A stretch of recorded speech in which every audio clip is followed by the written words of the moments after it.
Welcome to Middleweight Politics Political Analysis for the Independent Voter. I am one half of your co-hosting duo, Dan Sally. I'm Shawn Griffiths. And if you are one of the majority of Americans who does not identify with a major political party, if you are one of the majority of Americans who would like more and better choices on the ballot, welcome home, my purple people. This is what we're all about.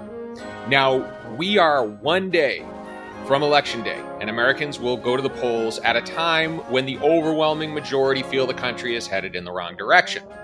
Their choices are a candidate who represents a continuation of the current administration and the only person in American politics who couldn't close the deal under such favorable circumstances. Which begs the question, how, in the name of all that is holy, did we get here? We are going to answer that question today. But first, I think we should note that it is Friday, November 1st. Happy All Saints Day to you, Shawn. To you as well. Yeah, I know. People think it's all about the costumes, but it's all about the Saints to me, Shawn. All about the Saints. So it's worth stating this because we are going to be publishing this on Monday, the Monday before Election Day. Yeah. Things might have happened between now and then, but we're going to speak to the election to date. Before we jump into anything material though, Shawn, how are you feeling? You know, I don't know if there's ever been an election cycle where I've had more anxiety going into Election Day. I mean, it's gotten to a point where it's honestly, there's some nights where it's just trouble sleeping, just because you look at who the choices are, what's at stake, and it's just, and this has been such a crazy election all around. Honestly, it probably would have been less exhausting if Biden had stayed on, because then we'd know who was going to win. Right. You know, but that didn't happen. An election just with two attempted assassinations on one candidate would have been eventful up until now. Right. But we've had it all. Today, to set this up for you listening, you know, Shawn and I were talking before this, and we feel it'd be good to answer the question, exactly how did we get to this point? We have the representative from an overwhelmingly unpopular administration running against an overwhelmingly unpopular opponent. And I think it's fair to ask the question, why are these our choices? Why are we forced to either vote for a continuation of the current policies, which most Americans aren't happy with, or somebody who has multiple felonies, numerous character faults, very shallow policy knowledge despite his 4 years in D.C. You know, how did this all happen?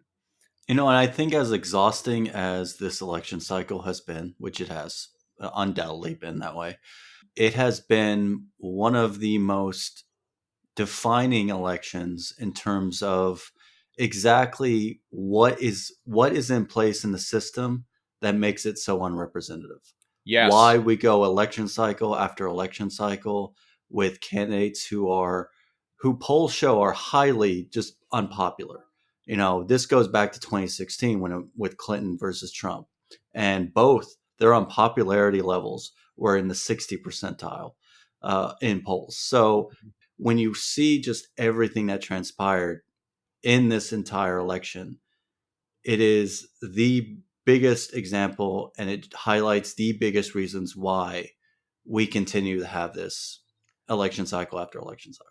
100%. And I think that's why this pre-mortem, I think is in order here, because we're going to help you listening understand exactly why this happened, and more importantly, how we break this cycle.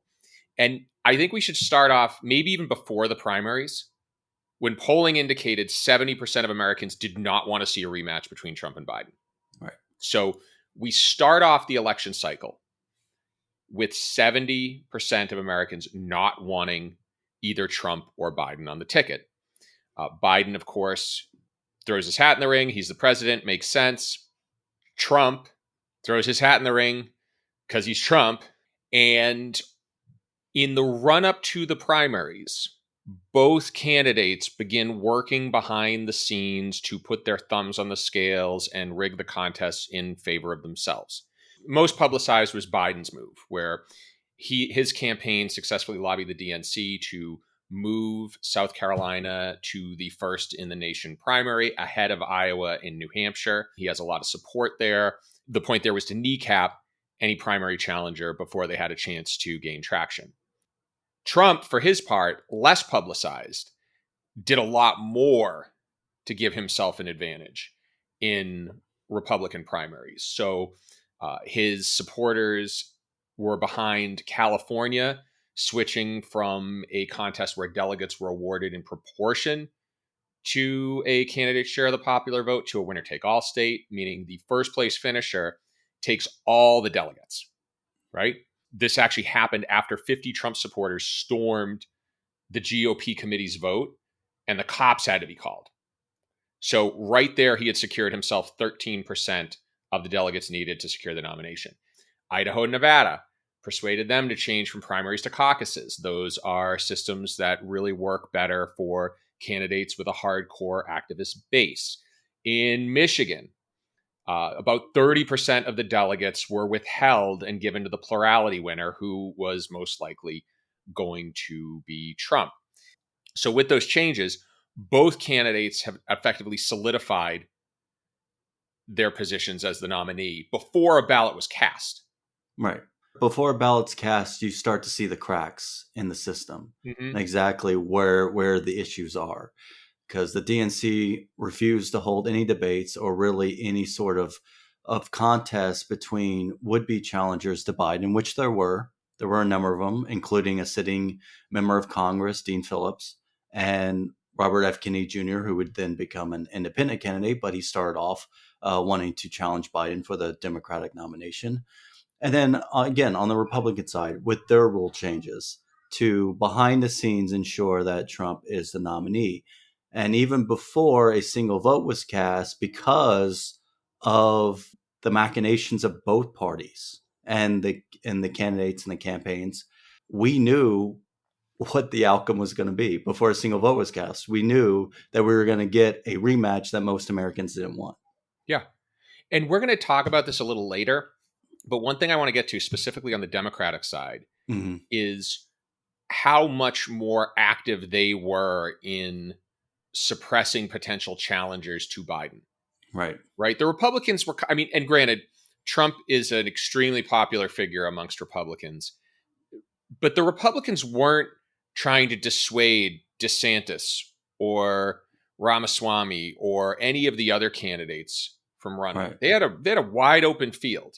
I mean, they held debates. Yeah. They did all that, which, I mean, it was very telling that Trump didn't even have to go to debates to show just how popular he was among Republicans. And really, he reshaped the RNC to his benefit and to be not only either family members or his most ardent supporters. Yeah. So, but you're right. When you look at the two parties, the Trump didn't have to rig the rules, with the RNC to win, as opposed to the DNC, where they felt like they had to move the first primary, and because New Hampshire actually has a law in the books that says it has to be the first of the nation primary every single presidential election cycle, they held their primary when they were supposed to be anyway, and the DNC said, "Well, your votes aren't going to count."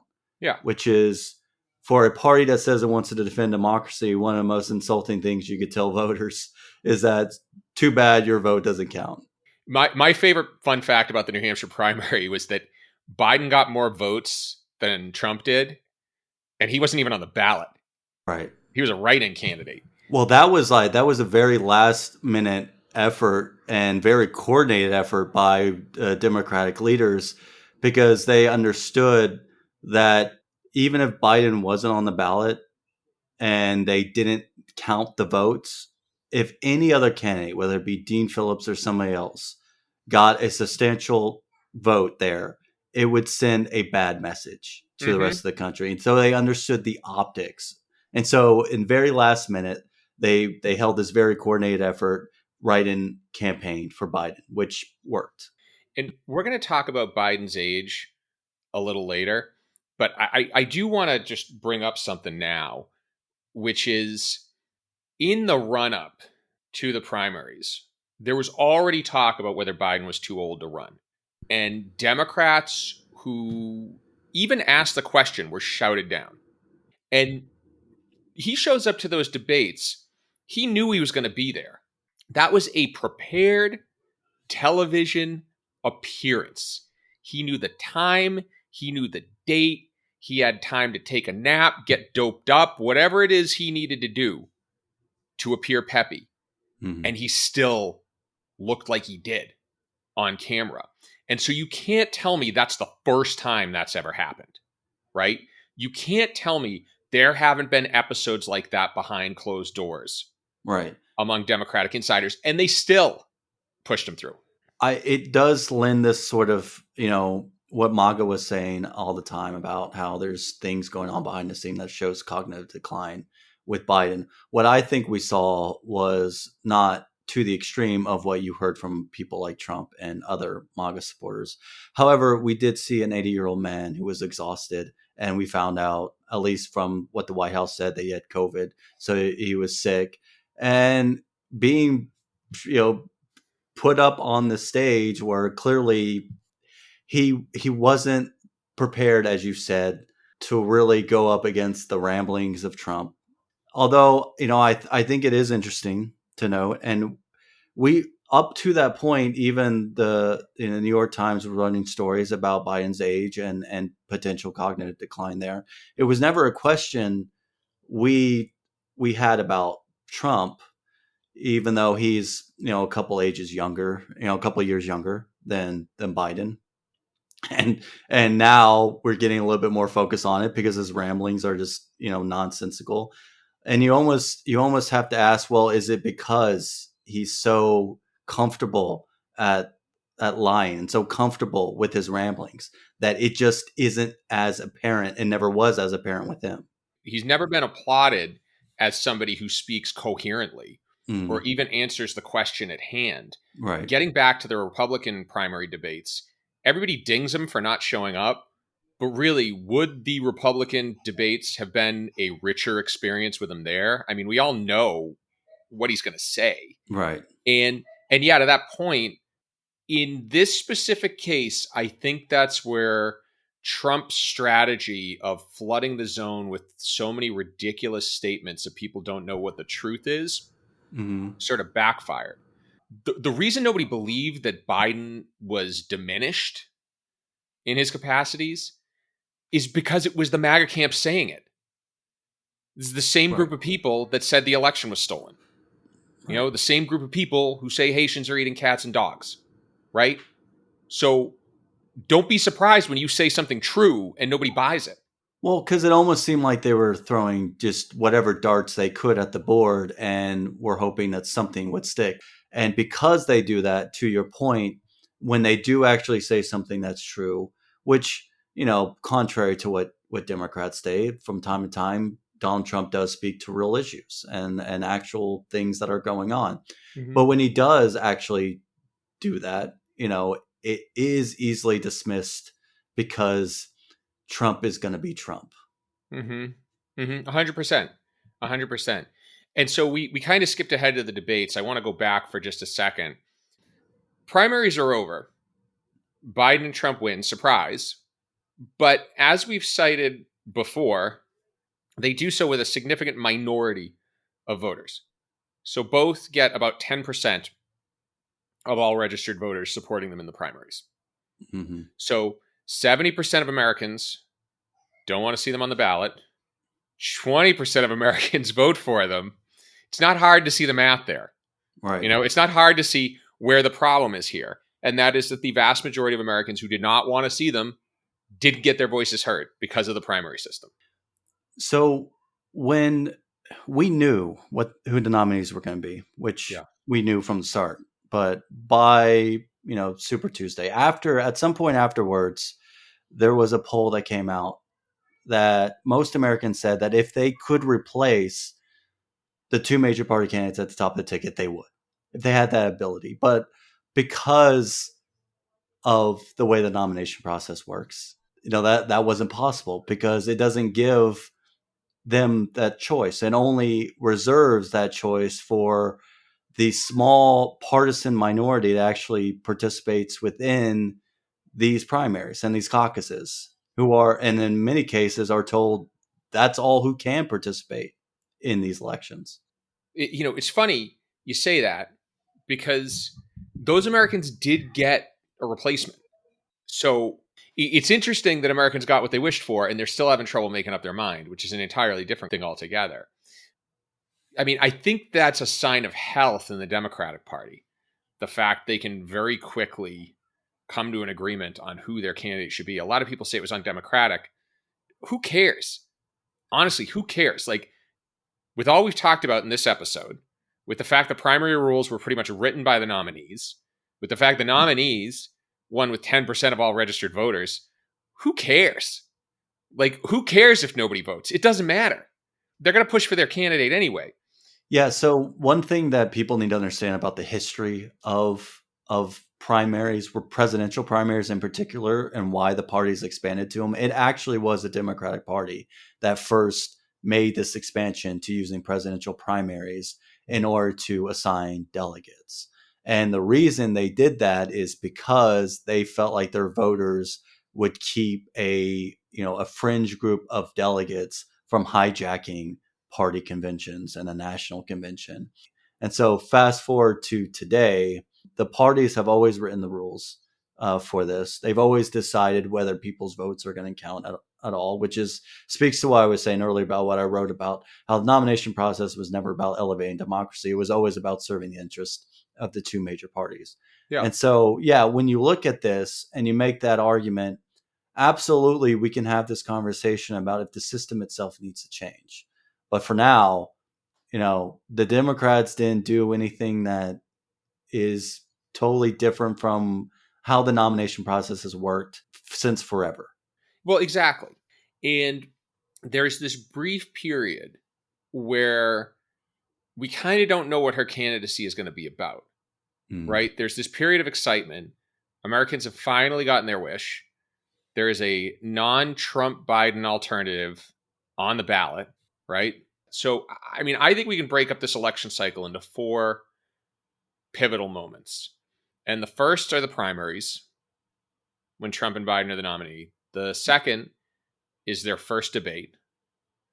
The third is when Biden drops out and Harris comes in as a successor. And then the fourth is the first debate between Trump and Harris. And I've talked about this on this podcast before, but in that period between her being named the candidate and that first debate, there's this question as to what is the campaign going to be about? Is it going to be about the future? Is it going to be about giving Americans hope? Is it going to be about policies that are going to materially impact their lives? Or is it going to be a referendum on Trump? Right. And both can work, right? Both are equally good strategies. And I think the moment in the debate where we get our answer is when Trump talks about Haitian migrants in Springfield, Ohio, eating cats and dogs. I've talked about this before. If you've listened to this podcast before, you've heard this. But he talks about that. And Harris's choice is to respond to that by saying that Trump's statement is extreme. Mm-hmm. Right? So she clearly veers towards the referendum on Trump route, because her other option was to address all the underlying issues that have created tensions in Springfield, which is rising housing costs, access to health care, quality education. These are the things that the undecided voters are really stressed about. Mm-hmm. And that was an open door for her to address those issues. And instead, she pivoted to Trump being extreme. So you asked earlier in the podcast, why is it still such a tight race? If what the American people wanted was to see both candidates at the top of the ticket replaced, why is it still close? Well, part of that is what you're talking about right now. We haven't really had substantive policy discussions about what concerned Americans can expect from Harris in terms of her presidency, what her presidency would look like. And this has been a crux for them. This has been a kind of an issue because she is still the sitting vice president to Joe Biden. How can she speak to what she's going to do differently as long as her boss, is still president of the United States, Yeah. right? So she can't really distance herself from the administration, which has only led her to really one conclusion, and that is, I have to make my campaign a referendum against Trump. And we see this with all of her ads, not just on the Haitian migrants thing, but about comments about protecting women and how creepy that was. And even more recently, his statement about putting Liz Cheney in front of guns, which is mind boggling to me that you have a sitting candidate that would say something like that. But now they're even capitalizing on that as well. The only real path that campaign ever saw was, we have to make this a referendum against Trump. And it is a safe bet, because the more people see of Trump, the less they like him. I mean, one thing I talked to you about was, after the first debate between Trump and Biden, both of them saw their unfavorability ratings tick up, which Mm-hmm. I'm absolutely astonished that anyone could see past Biden's performance like that is a high level of unlikability, that your Right. unlikability can outshine, I mean, that disaster of a Yeah. performance, right? I personally think that was the safest bet for her, because if you came out with any plans, Trump was going to attack him, Right. right? And there were going to be questions about the past administration. So the easiest thing is just to remind people why they don't like Trump. But again, that goes back to the problems that this system creates. Right. Because you should not be able to win simply because your candidate is less likable. It really, in its ideal state, American democracy should be about voting for the best candidate, not the least worst one. And that speaks to what we talked about in the last podcast about negative voting. Yes. This system has created an atmosphere where most voters are voting against a candidate rather than for them. And so the incentive then for the parties is to further double down and triple down on what the system that they created has facilitated. And that is to target what is negative about the other candidate and be negative themselves, and go so far as to say that one side's going to destroy the country or the other side's going to destroy democracy, right? That is the choice that Americans have been left with, are these two sides that see each other as evil and are going to do the most harm. Oh, without a doubt. Without a doubt. I think it gets back to something that we said in an earlier episode, which is, prior elections were contentious, Mm-hmm. but there was some sense of common mission. Yeah. Right? I think the Cold War was most defined. Common mission was to stand against the Soviets. And the debate was never about who was going to wreck the country. It was who was going to do a better job. I think things started to unravel during the Bush years. And I think Obama, for as lauded as he was for being a uniter, really presided over a very divided country. And it just all came out in 2016. Do you know, there's one other thing I want to bring up here too, which we didn't talk about, because we've talked about how the primaries have given us two choices that a lot of Americans aren't all that thrilled with. But then there's the spoiler effect in here, and that's still present, right? So a couple stories broke this week about GOP affiliated PACs attempting to persuade left-leaning voters to vote for Jill Stein. So one was in Wisconsin, which isn't surprising. Jill Stein is blamed in part for Hillary Clinton losing Wisconsin in 2016, a state Hillary Clinton never visited, so couldn't possibly be her fault, right? But more interesting than Wisconsin was, there's another PAC in Georgia sending text messages to left-leaning voters telling them to vote for Jill Stein. I found that really interesting, because right now there's this whole question as to, are the polls underestimating Trump or are they underestimating Harris? And according to these polls, they're relatively neck and neck in Georgia, or Trump has a slight lead. Why are GOP operatives dedicating resources to Georgia, right? If the state isn't in play. I found that one really interesting. But either way, the other thing we should note here is that when we talk about these two choices, one of them represents a party that's given up on winning the national popular vote. The Republicans have never operated under the idea they were going to win over a majority of Americans. They have always operated under the idea they're going to win the Electoral College. But more importantly than that, their tactic for winning the Electoral College, in many cases, is to split the vote of people who don't want Trump in office. So if you break the electorate into Trump, not Trump, right? Typically, Trump loses. But if you break the not Trump vote into a couple little pieces, Trump has a chance. So they have entirely given up on trying to grow their base and instead are just trying to split voters to the degree where they can cobble together an electoral win.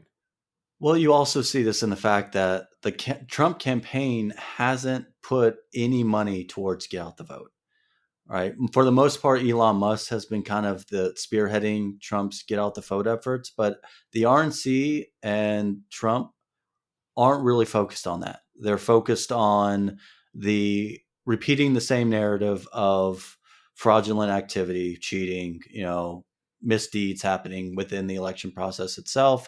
And then, as you said, you have GOP operatives in states like Georgia and other states that are actively robocalling for Jill Stein as opposed to Trump, just to siphon as much votes as they can from Kamala Harris, which does make you think. You see these polls that show how tight it is, but Trump seems to be pretty threatened by what the numbers are right now in terms of what we're seeing in early voting.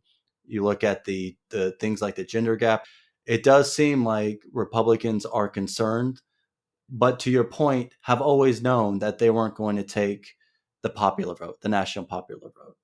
And I think to build on something you said earlier, too, when you talk about the primary system never being about democracy, the thing that I think everybody should understand is that democracy depends on elites buying into the idea that elections are the best way to gain and maintain power.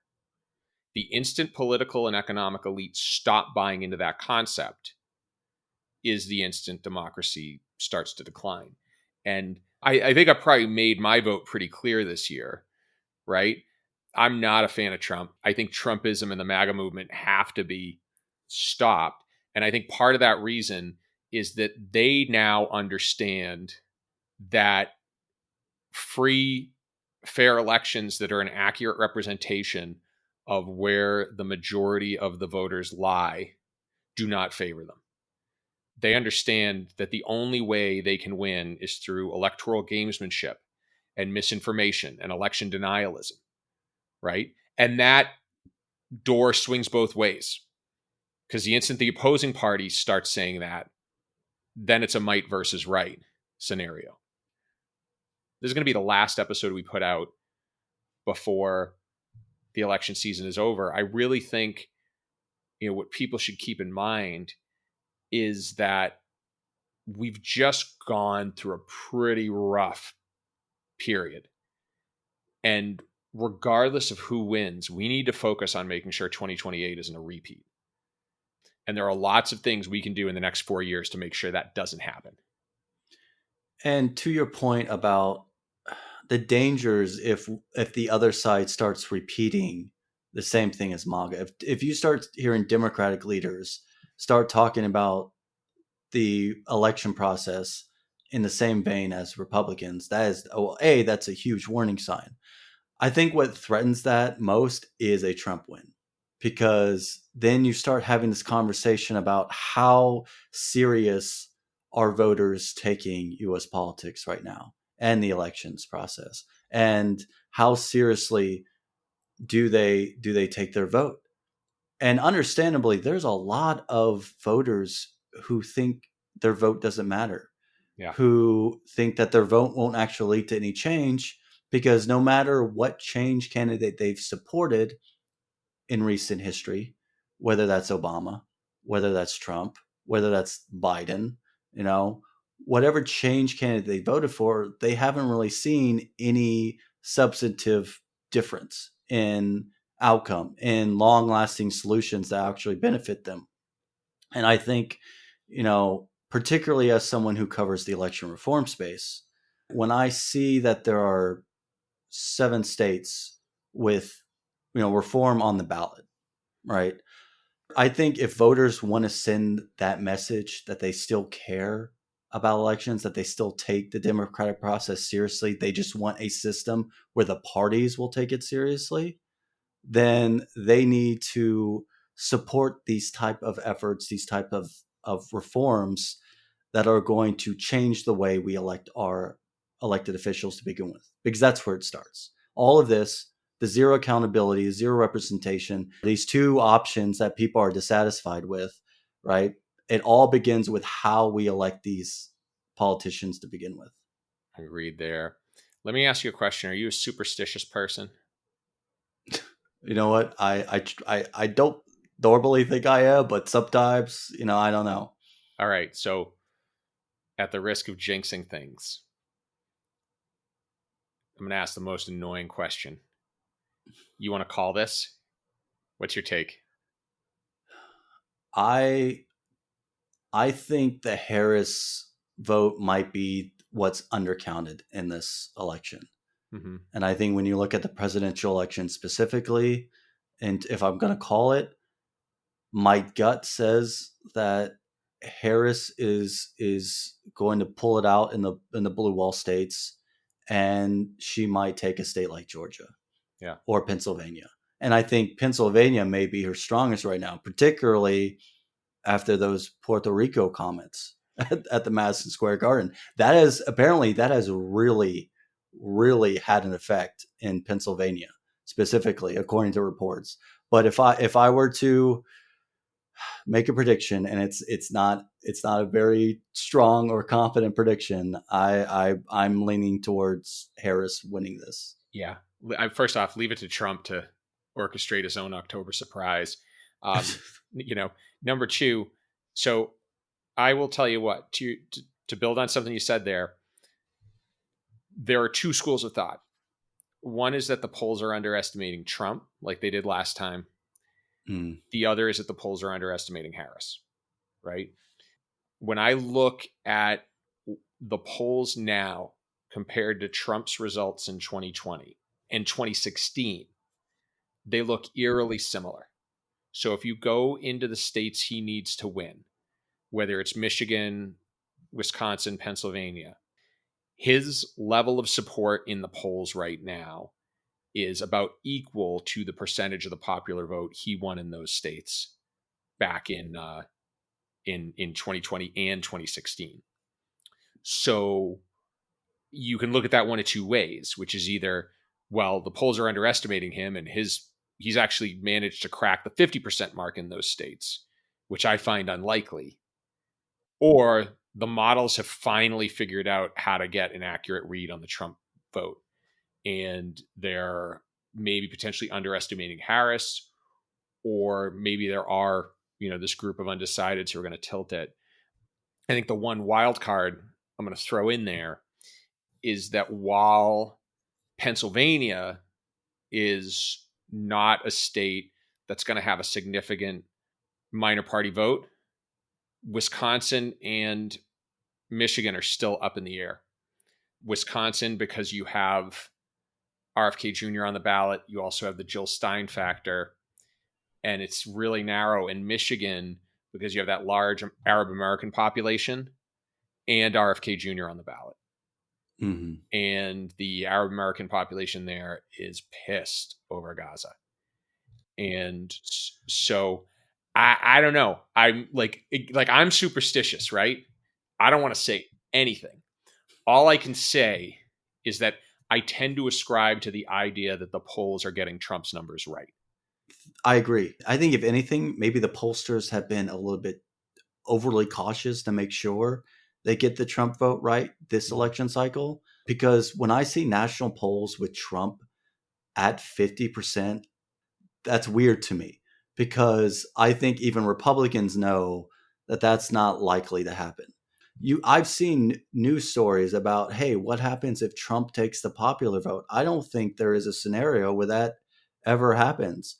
Just looking just how much of a vote deficit he has in California alone makes me think that that's not going to happen. But I think you're right. I think the pollsters this time are getting Trump's vote right, and what may be happening is because of them being so focused on trying to get it right this time with his voters, they are underestimating other demographics that could vote and could likely vote for Harris. Like, for example, the young vote, which I've heard people talk about as a segment of the voting population that continues to be undercounted in polls, which is why things like the red wave in 2022 didn't happen and shocked some people that it didn't happen.